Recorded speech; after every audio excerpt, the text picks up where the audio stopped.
Assalamualaikum warahmatullahi wabarakatuh. Apa kabar teman-teman semua? Semoga kita semua selalu diberikan kesehatan oleh Allah Subhanahu wa taala.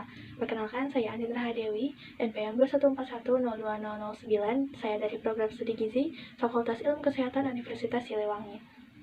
Hari ini saya akan membahas isu penyakit dan diet pangan dari penyakit anemia. Kita langsung saja ke pembahasannya. Yang pertama ada pengertian anemia. Apa sih anemia itu? What is anemia? Anemia adalah kondisi rendahnya kadar hemoglobin dibandingkan kadar normal berdasarkan kelompok umur, jenis kelamin, dan kehamilan yang menunjukkan kurangnya jumlah sel darah merah yang bersirkulasi. Akibatnya jumlah oksigen yang diangkut ke jaringan tubuh pun berkurang. Selanjutnya adalah klasifikasi anemia. Secara morfologis, anemia dapat diklasifikasikan menurut ukuran sel dan hemoglobin yang dikandungnya. Yang pertama ada makrositik. Pada anemia makrositik, ukuran sel darah merah bertambah besar dan jumlah hemoglobin tiap sel juga bertambah. Ada dua jenis anemia makrositik, yaitu anemia megaloblastik adalah kekurangan vitamin B12, asam folat, dan gangguan sintesis DNA. Yang kedua, anemia non-megaloblastik adalah eritropoiesis yang dipercepat dan peningkatan luas permukaan membran. Klasifikasi yang kedua adalah mikrositik. Mengecilnya ukuran sel darah merah yang disebabkan oleh defisiensi besi, gangguan sintesis globin, porfirin, dan heme, serta gangguan metabolisme besi lainnya. Klasifikasi yang ketiga ada normositik. Pada anemia normositik, ukuran sel darah merah tidak berubah. Ini disebabkan kehilangan darah yang banyak atau parah, meningkatnya volume plasma secara berlebihan, penyakit-penyakit hemolitik, gangguan endokrin, ginjal, dan hati. Selanjutnya adalah pengertian anemia defisiensi besi. Defisiensi besi adalah berkurangnya jumlah total besi di dalam tubuh. Anemia defisiensi besi terjadi ketika defisiensi besi yang terjadi cukup berat, artinya konsentrasi hemoglobin dalam darah berkurang karena terganggunya pembentukan sel-sel darah merah akibat kurangnya kadar zat besi dalam darah, sehingga menyebabkan eritropoiesis terganggu dan menyebabkan anemia. Jika simpanan zat besi dalam tubuh seseorang sudah sangat rendah, berarti orang tersebut mendekati anemia walaupun belum ditemukan gejala-gejala fisiologis. Simpanan zat besi yang sangat rendah lambat laun tidak akan cukup untuk membentuk sel-sel darah merah di dalam sumsum tulang, sehingga kadar hemoglobin terus menurun di bawah atas normal. Keadaan inilah yang disebut dengan anemia defisiensi besi. Keadaan ini ditandai dengan menurunnya saturasi transferin, berkurangnya kadar ferritin serum atau hemosiderin sumsum tulang. Secara morfologis, keadaan ini diklasifikasikan sebagai anemia mikrositik hipokrom disertai penurunan kuantitatif pada sintesis hemoglobin. Selanjutnya adalah gejala anemia. Ada gejala umum anemia atau yang sering terjadi di masyarakat. Bisa mengalami sesak nafas atau nafas cepat, sakit kepala dan penglihatan berkunang-kunang, kulit bagian kelopak mata bawah pucat, mudah lemas, lelah, letih, lesu, kelemahan otot, juga bisa menyebabkan nafsu makan berkurang, nadi atau detak jantung cepat, serta tekanan darah rendah. Lalu gejala lainnya atau gejala yang mungkin cukup jarang terjadi, yang pertama ada koilonisias atau spoon nail atau kuku sendok, yaitu di mana kuku berubah menjadi rapuh dan bergaris-garis vertikal dan menjadi cekung sehingga mirip dengan sendok. Yang kedua akan terjadi atrofi lidah yang menyebabkan permukaan lidah tampak licin dan mengkilap yang disebabkan oleh menghilangnya papil lidah. Yang ketiga angular cheilitis, yaitu adanya peradangan pada sudut mulut sehingga tampak sebagai bercak berwarna putih keputihan. Yang keempat ada disfagia yang disebabkan oleh kerusakan epitel hipofaring. Selanjutnya ada efek anemia defisiensi besi bagi tubuh. Efek yang akan terjadi bagi bayi dan anak rentan usia 0-9 tahun akan mengalami gangguan perkembangan motorik dan koordinasi, gangguan perkembangan dan kemampuan belajar, gangguan pada psikologis dan perilaku.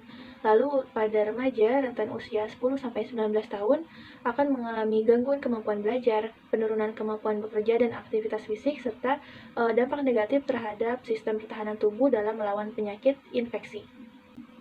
Yang akan terjadi atau efek yang akan terjadi pada orang dewasa pria dan wanita adalah penurunan kerja fisik dan pendapatan, serta penurunan daya tahan terhadap keletihan.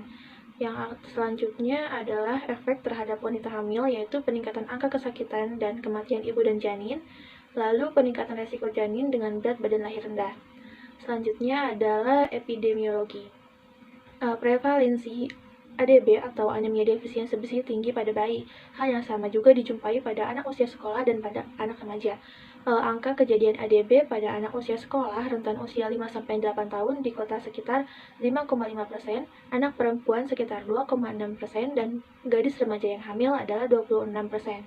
Di Amerika Serikat, sekitar 6% anak berusia 1-2 tahun diketahui kekurangan besi.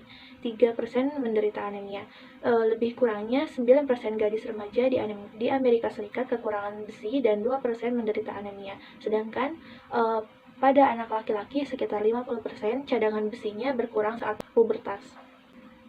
Prevalensi ADB lebih tinggi pada anak kulit hitam dibandingkan kulit putih. Keadaan ini mungkin berhubungan dengan status sosial ekonomi anak kulit hitam yang lebih rendah. Berdasarkan penelitian juga yang pernah dilakukan di Indonesia, prevalensi ADB pada anak balita sekitar 25-35%. Dari hasil SKRT tahun 1992, prevalensi ADB pada anak balita di Indonesia adalah sekitar 55,5%. Hasil survei rumah tangga tahun 1995 ditemukan 40,5% anak balita dan 47,2% anak usia sekolah menderita ADB. Selanjutnya, penyebab anemia. Yang pertama adalah kebutuhan yang meningkat secara fisiologis pada tahap pertumbuhan atau pada periode pertumbuhan cepat, yaitu pada umur 1 tahun pertama dan pada masa remaja kebutuhan besi akan meningkat, sehingga pada periode ini insiden ADB meningkat. Pada bayi umur 1 tahun, berat badannya meningkat 3 kali dan massa hemoglobin dalam sirkulasi mencapai 2 kali lipat dibandingkan saat lahir. Bayi prematur dengan pertumbuhan sangat cepat pada umur 1 tahun, berat badannya dapat mencapai 6 kali dan massa hemoglobin dalam sirkulasi mencapai 3 kali dibandingkan saat lahir.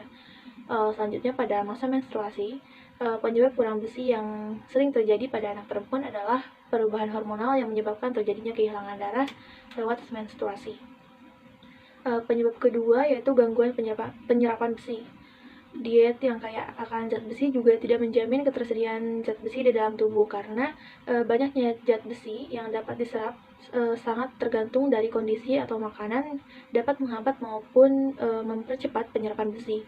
Penyerapan besi juga sangat tergantung dengan adanya asam lambung yang membantu perubahan ion ferium menjadi ion ferro. Gangguan penyerapan besi dapat dijumpai pada pasien dengan sindrom malabsorpsi seperti gastreknomi, gastric bypass, dan celiac disease. Penyebab yang ketiga adalah diet atau asupan zat besi yang kurang. Setiap hari zat besi dari tubuh yang diekskresikan melalui kulit dan epitel usus sekitar 1 mg, maka diimbangi asupan zat besi melalui diet sekitar 1 mg untuk menjaga keseimbangan asupan dan ekskresi yang berguna untuk kebutuhan produksi eritrosit. Asupan besi yang rendah pada diet yang tidak kuat dapat menyebabkan cadangan besi berkurang, sehingga proses eritropoiesis akan berkurang. Kurangnya asupan zat besi sering terjadi pada orang-orang yang mengkonsumsi bahan makanan yang kurang beragam dengan menu makanan yang terdiri dari nasi, kacang-kacangan, dan sedikit daging, unggas, ikan yang merupakan sumber zat besi. Gangguan defisiensi besi sering juga terjadi karena susunan makanan yang salah, baik jumlah maupun kualitas, yang disebabkan oleh kurangnya persediaan pangan, distribusi makanan yang kurang baik, kebiasaan makan yang salah, serta kemiskinan dan juga ketidaktahuan atau kurangnya pengetahuan terhadap konsumsi pangan. Penyebab yang keempat adalah masukan besi dan makanan yang tidak kuat. Seorang bayi pada umur 1 tahun pertama kehidupannya membutuhkan makanan yang banyak mengandung besi. Bayi akan menyerap kurang lebih 200 mg besi selama 1 tahun pertama, atau bisa dibilang 0,5 mg per hari, yang terutama digunakan untuk pertumbuhannya. Bayi yang mendapatkan ASI eksklusif jarang menderita kekurangan besi pada 6 bulan pertama. Hal ini disebabkan karena besi yang terkandung dalam ASI lebih mudah diserap dibandingkan susu yang terkandung dalam susu formula. Diperkirakan juga sekitar 40% besi dalam ASI diabsorpsi bayi, sedangkan dari pendamping ASI hanya 10% besi yang dapat diabsorpsi. Pada bayi yang mengkonsumsi susu sapi lebih banyak daripada ASI, lebih berisiko tinggi terkena anemia defisiensi besi.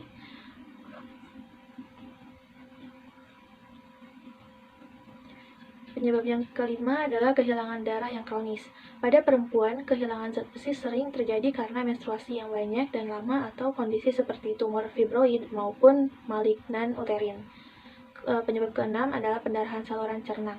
Kehilangan darah akan mempengaruhi keseimbangan status besi. Kehilangan darah 1 mili akan mengakibatkan kehilangan besi sebanyak 0,5 mg, sehingga darah sebanyak 3-4 mili per hari dapat mengakibatkan keseimbangan negatif besi.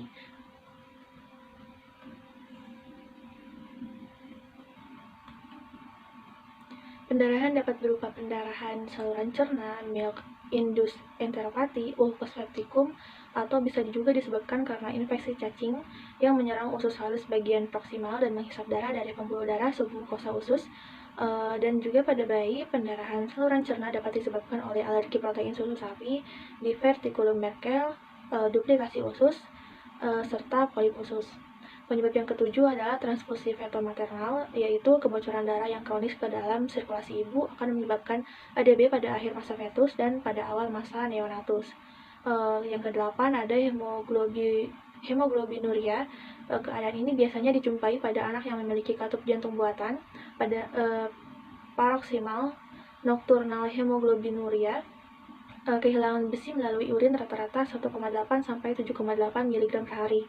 Yang kesembilan ada iatrogenic blood loss. Pada anak yang banyak bisa diambil darah vena untuk pemeriksaan laboratorium berisiko untuk menderita ADB. Yang ke-10 ada idiopathic pulmonary hemosiderosis.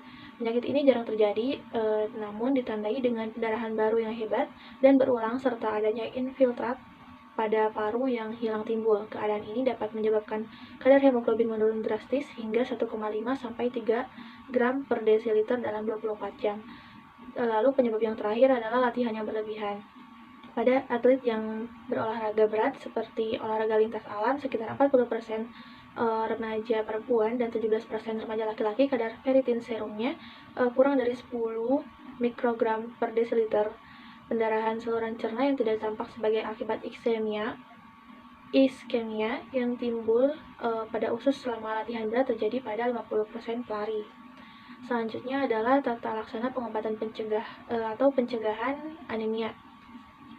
Untuk pencegahan dan pengobatan yang pertama bisa dilakukan dengan transfusi darah, diberikan apabila gejala anemia disertai risiko terjadinya gagal jantung, yaitu pada kadar Hb 5-8 gram per desiliter. Komponen darah yang diberikan berupa suspensi eritrosit, diberikan secara serial dengan tetesan lambat. Yang kedua adalah konsumsi tablet tambah darah dengan suplemen zat besi. Yang ketiga ada mengubah kebiasaan pola makanan dengan menambah konsumsi pangan yang memudahkan absorpsi besi seperti menambahkan vitamin C. Peningkatan konsumsi vitamin C ini sebanyak 2,5 sampai 250 mg dapat meningkatkan penyerapan zat besi sebesar 2-5 kali. Selanjutnya dianjurkan juga untuk memperbanyak makanan yang mengandung vitamin A, vitamin B12, asam folat, juga riboflavin. Lalu memperbanyak makanan yang mengandung zat besi, rutin berolahraga, juga berhenti merokok. Selanjutnya adalah diet pangan anemia. Ada asupan pangan yang disarankan untuk pasien anemia defisiensi besi.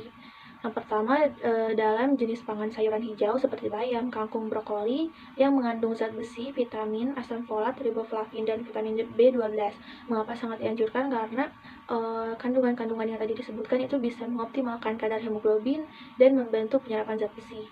Lalu pada jenis pangan daging seperti daging merah, daging domba mengandung mioglobin dan zat besi yang bermanfaat untuk meningkatkan kadar hemoglobin. Pada jeroan, yaitu hati sapi, mengandung zat besi, asam folat, dan vitamin A, meningkatkan pembentukan hemoglobin. Pada seafood, seperti tiram, kepiting, udang, ikan tuna, salmon, sarden, dan lain-lain, mengandung zat besi yang bermanfaat untuk meningkatkan pembentukan hemoglobin. Pada kelompok protein pangan seperti susu dan telur yang mengandung vitamin A, vitamin B12, dan vitamin E bisa membantu menyempurnakan penyerapan zat besi. Pada kacang-kacangan seperti kacang merah, kacang hijau, dan kacang polong yang mengandung riboflavin, asam folat, dan vitamin E bisa melindungi membran sel darah merah dari kerusakan oksidatif akibat radikal bebas.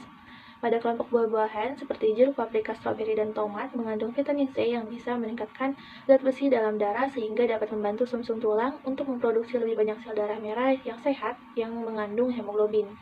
Selanjutnya adalah asupan pangan yang tidak disarankan.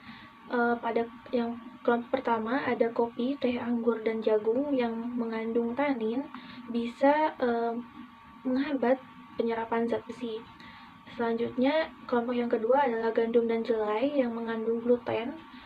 Gluten bisa merusak lapisan dinding usus halus sehingga dapat mencegah nutrisi diserap oleh tubuh. Selanjutnya ada kacang almond, kacang kedelai, biji bunga matahari. Ketiga sumber pangan ini mengandung fitat yang dapat menghambat penyerapan zat besi dan zinc. Selanjutnya adalah rekomendasi menu untuk anemia. Saat sarapan bisa memakan 4 sendok makan atau 1 cangkir oatmeal ditambah dengan taburan kismis sama dengan 13 mg zat besi untuk memerangi anemia. Bisa dibarengi juga dengan 1 cangkir jus jeruk untuk membantu penyerapan zat besi dalam tubuh. Untuk makan siangnya bisa dengan daging sapi panggang dan 2 roti atau 1 piring nasi untuk menambah asupan zat besi. Dibarengi dengan 1 cangkir stroberi, wortel, dan yogurt rendah lemak mengandung 5 mg zat besi. Lalu untuk makan malamnya bisa dengan dada ayam panggang dengan kentang panggang dengan margarin. Dibarengi dengan 1 cangkir kacang dan brokoli kukus sebagai sayurannya untuk memenuhi zat besi dan vitamin C. Lalu yang terakhir ada jumlah saji atau konsumsi per hari zat besi. Untuk anak usia 1-3 tahun 7 mg, anak usia 4-6 tahun 10 mg, anak usia 7-9 tahun 10 mg, anak remaja 15 mg, pria dewasa sebanyak 9-11 mg, wanita dewasa 18 mg, dan untuk ibu hamil serta menyusui yaitu 19-27 mg. Disarankan juga untuk mengkonsumsi tablet tambah darah. Pada umumnya, dosis yang dianjurkan adalah 1 kali sehari untuk dewasa. Ini adalah daftar pustaka atau sumber yang saya ambil untuk dimasukkan ke dalam pembahasan yang saya presentasikan tadi. Pembahasan isu penyakit anemia dan diet pangan anemia telah selesai saya sampaikan. Semoga teman-teman semua bisa mendapatkan manfaat dari presentasi saya. Saya Andin Rahadewi pamit undur diri. Mohon maaf apabila masih terdapat banyak kesalahan. Terima kasih. Wassalamualaikum warahmatullahi wabarakatuh.